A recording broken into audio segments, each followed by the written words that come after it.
వచ్చింది. భగవంతుడు దివ్యమంగళ స్వరూపుడు. ఆయన ఎక్కడున్నా కూడా దివ్యమే. ఆయన ఆయన ఉన్న చోట అంతా దివ్యమే అవుతుంది.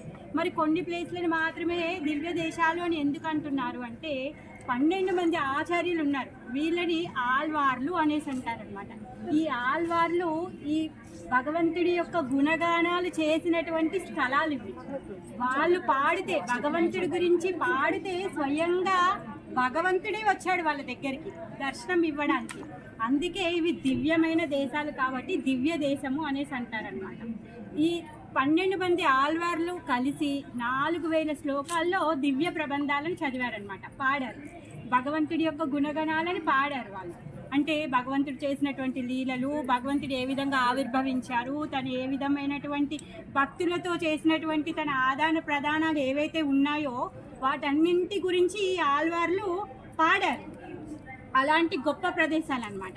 అయితే ఎప్పుడైతే ఆల్వార్లు ఇక్కడ కూర్చొని ఆ భగవంతుని యొక్క లీలని తలుచుకుంటూ, ఆయన చేసినటువంటి కార్యాలను తలుచుకుంటూ వాళ్ళు పాడినప్పుడు ఆ రూపంలో భగవంతుడు ఇక్కడికి వించేసి ఆ దివ్యమంగళ స్వరూపంలో దర్శనమిచ్చారనమాట. అందుకే అక్కడక్కడ ఒక దగ్గర ఆ స్వామి కూర్చున్నట్టుగా కనిపిస్తారు, ఒక దగ్గర నించున్నట్టుగా కనిపిస్తారు, ఒక దగ్గర పడుకొని దర్శనమిస్తారు.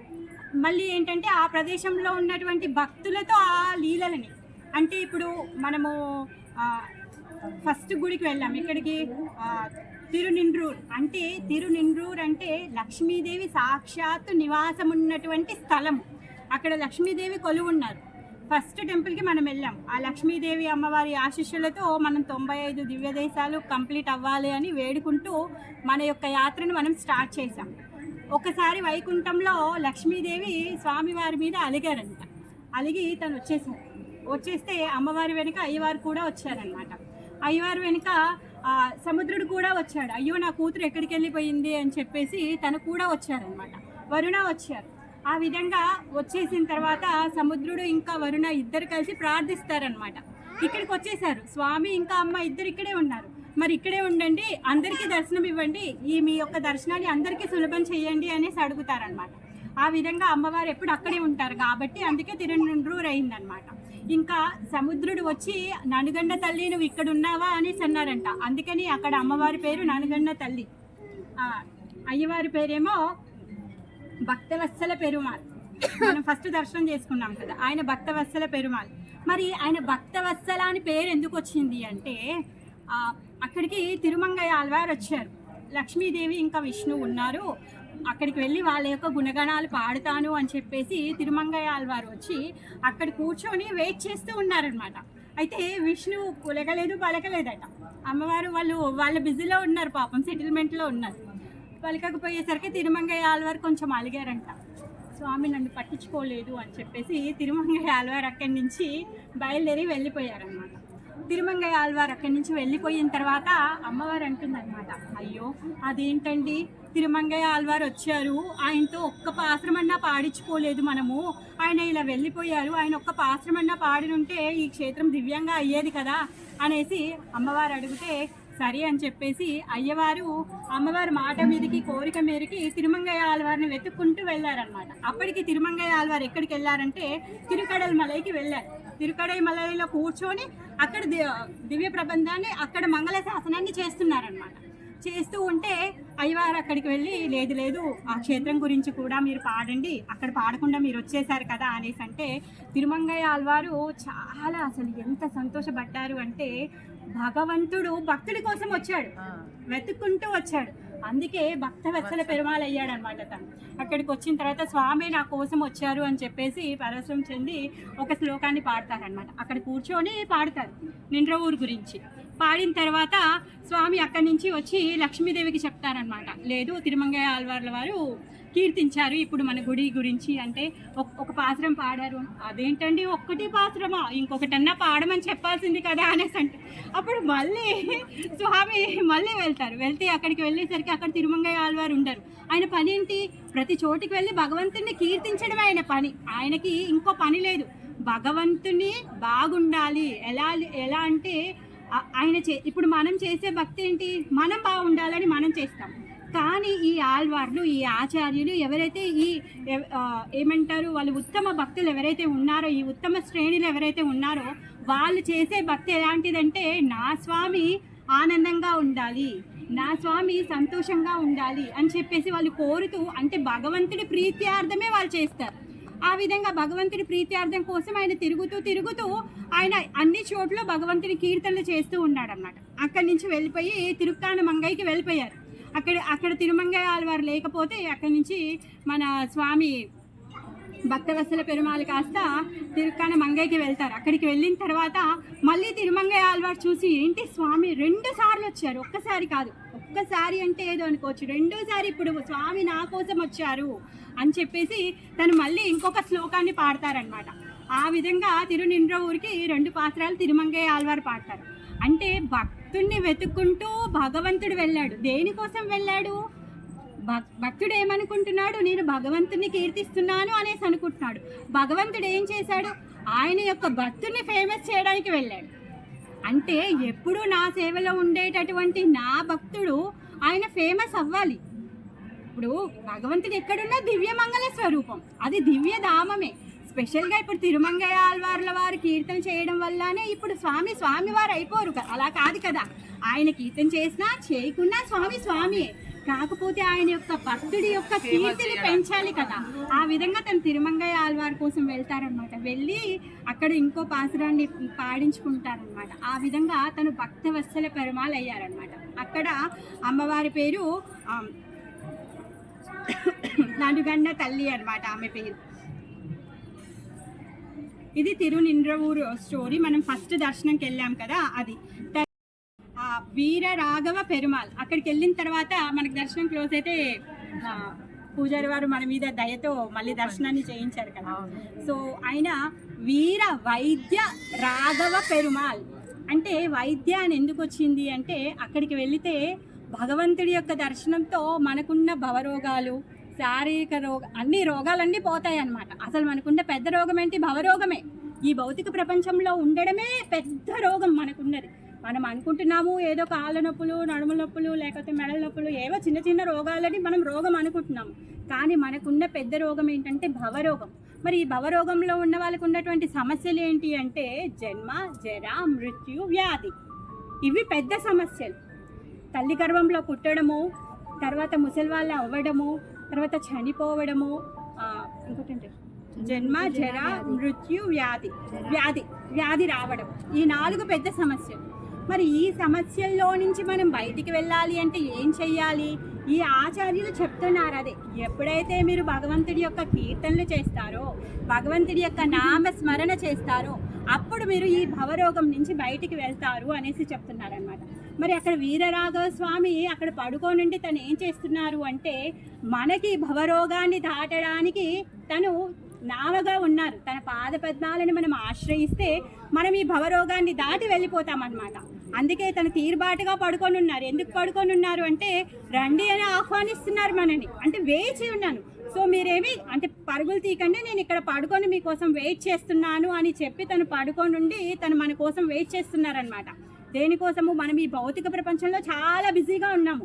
ఈ భవరోగంలో ఉన్నామని కూడా మనం తెలుసుకోవట్లేదు. అంటే మనకున్న రోగాన్ని రోగం అని కూడా మనం అనుకోవట్లేదు అనమాట.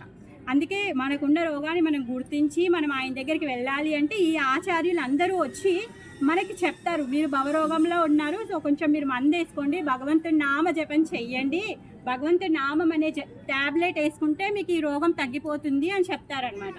ఆ విధంగా భగవంతుడి యొక్క కీర్తనలు వీళ్ళు చేస్తూ మన కోసంగానే భగవంతుడి యొక్క దివ్య దేశాలన్నింటినీ ఏర్పరిచారు. ఇప్పుడు ఉత్తమ భక్తుడు ఎక్కడ కూర్చొనైనా భక్తి చేయొచ్చు. ఆయన ఇంట్లో కూర్చోవచ్చు, ఆయన పెరట్లో కూర్చోవచ్చు, ఎక్కడైనా కూర్చోవచ్చు. కానీ మరి ఇన్ని చోట్ల తిరిగి ఇన్ని దివ్యక్షేత్రాలను ఎందుకు ఏర్పరిచారు అంటే, మనం ఈ భౌతిక ప్రపంచంలో చాలా బిజీగా ఉన్నాం కదా. తాగుబోతూ ఉంటే తాగుబోతూ అవుతాము, తిరుగుబోతూ ఉంటే తిరుగుబోతులం అవుతాము.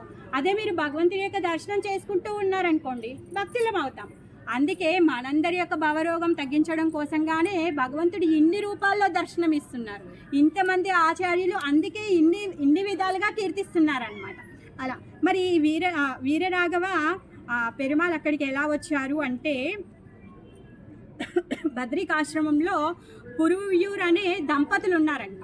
వాళ్ళిద్దరికి పిల్లలు లేకపోతే అక్కడ బద్రికాశ్రమంలో చాలా ప్రార్థించారు. ప్రార్థిస్తే భగవంతుడు యొక్క కృప వల్ల వాళ్ళకి ఒక కొడుకు పుడతాడనమాట.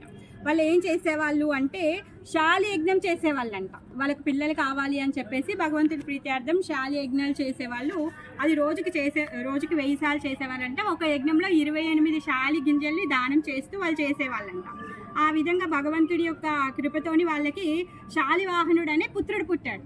శాలి యజ్ఞం చేసిన తర్వాత పుత్రుడు పుట్టాడు కాబట్టి శాలివాహనుడు అని పేరు పెట్టారు. మనం ఇందాక చూసాము, చెప్పారు అక్కడ పూజారి వీరరాఘవ పెరుమాళ్ చేతి కింద ఉన్న ఆయన శాలివాహన ముని అని చెప్పారు కదా, ఆయన చెప్పారు. ఆ పూజారి అక్కడ కూర్చొని ఉన్నారు, శాలివాహన ముని అనమాట.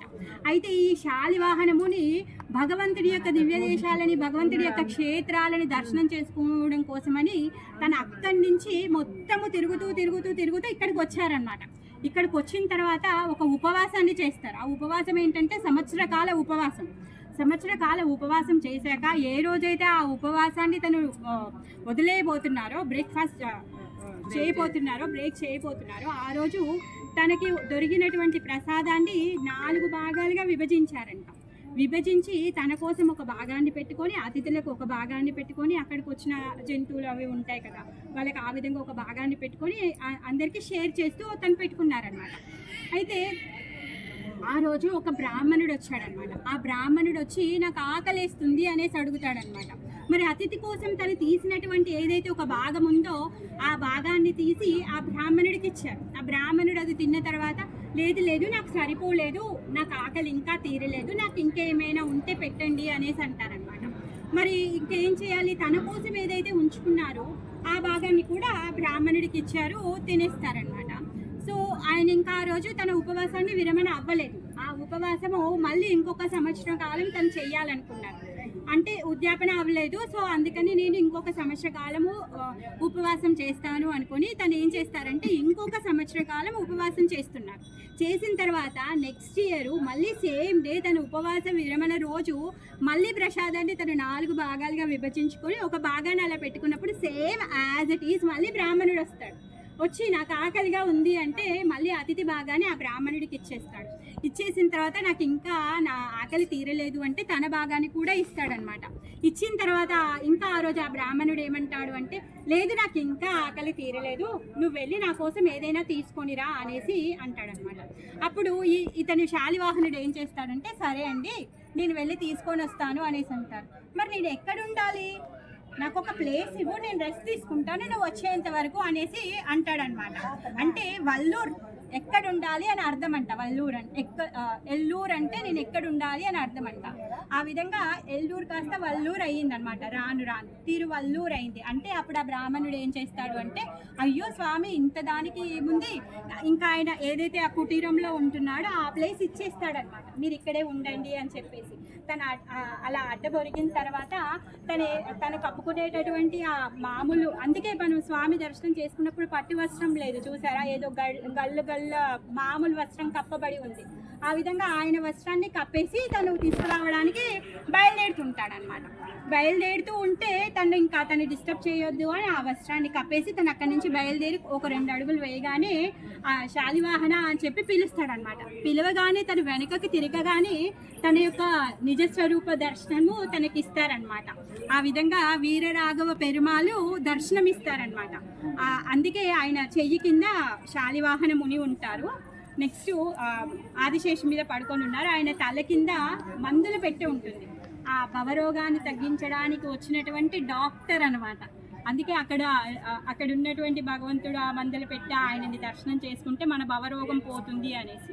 కరెక్టే, మన భవరోగం పోతుంది. మరి పోవడానికి మనమంత ప్రయాణం మనము చెయ్యాలి. భగవంతుడి యొక్క నామము, భగవంతుడి యొక్క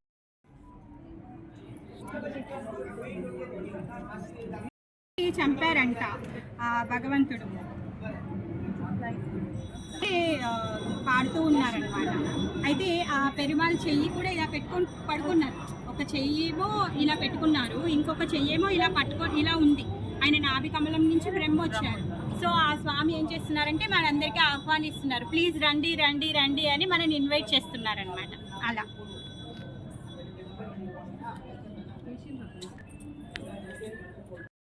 ఇది 91వ దివ్య దేశం. అయితే తిరునీర్మలై అని ఎందుకు పేరు వచ్చిందంటే ఈ ఏదైతే గుట్ట ప్రదేశం ఉందో దీని చుట్టూ తీర్థం ఉండేది, నీళ్లు ఉండేవన్నమాట. ఆ నీళ్ళ కారణంగానే దీనికి పేరు తిరునీర్మలై అని పేరు వచ్చిందనమాట. ఈ తిరునీర్మలై కింద ఏదైతే ఇప్పుడు మనకు పుష్కరిణి కనిపిస్తుంది ఇక్కడ నుంచి చూస్తే, ఆ పుష్కరిణి మాత్రం ఇప్పుడు ఉంది. అప్పుడేమి కొండ చుట్టూ నీళ్ళు ఉండేవంట. బ్రహ్మాండ పురాణంలో దీన్ని తోయాద్రి అనేసి అంటారంట ఈ క్షేత్రాన్ని. మణికర్ణిక పుష్కరిణి అంట అది. ఆ పుష్కరిణిలో విరజా నది యొక్క వాటర్ కూడా కలిసి ఉందంట. తర్వాత వైకుంఠంలో ఉన్నట్టు క్షీరాబ్ది జలం ఏదైతే ఉందో ఆ క్షీరాబ్ది జలం కూడా ఆ పుష్కరిణిలో కలిసి ఉందంట.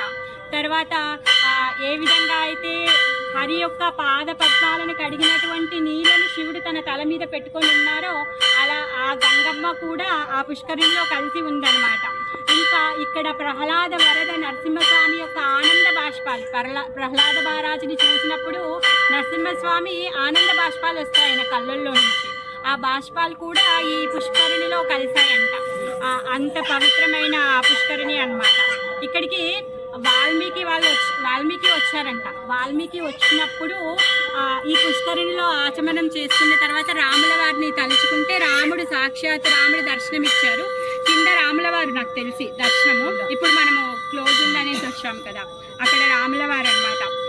సీతమ్మ వారితో హనుమంతుడు లక్ష్మణుడితో సహా ఆయన దర్శనం ఇచ్చారనమాట. అయితే ఈ క్షేత్రము స్వయం వ్యక్త క్షేత్రం, అంటే ఇక్కడ భగవంతుడు స్వయంగా వెళ్తున్నటువంటి క్షేత్రం అన్నమాట. అయితే తిరుమంగై ఆళ్వారు ఈ క్షేత్రాన్ని కీర్తించడానికి, ఈ క్షేత్ర దర్శనం కోసం వచ్చినప్పుడు చాలా వర్షాలు ఉండేవంట. తిరుమంగై ఆళ్వారు దర్శనం కోసం 6 నెలలు వేచి ఉన్నారంట. 6 నెలల వరకు అసలు ఆగకుండా వర్షం పడుతూనే ఉందంట. కిందే వెయిట్ చేస్తూ ఉన్నారంట తిరుమంగై ఆళ్వారు. 6 నెలల తర్వాత కానీ తన పైకి వచ్చి భగవంతుడి దర్శనం చేసుకోలేదంట. అలా మొత్తం జలంతో నిండి ఉండేదన్నమాట. ఇప్పుడు మనం కొండ ఎక్కడానికి ఇంత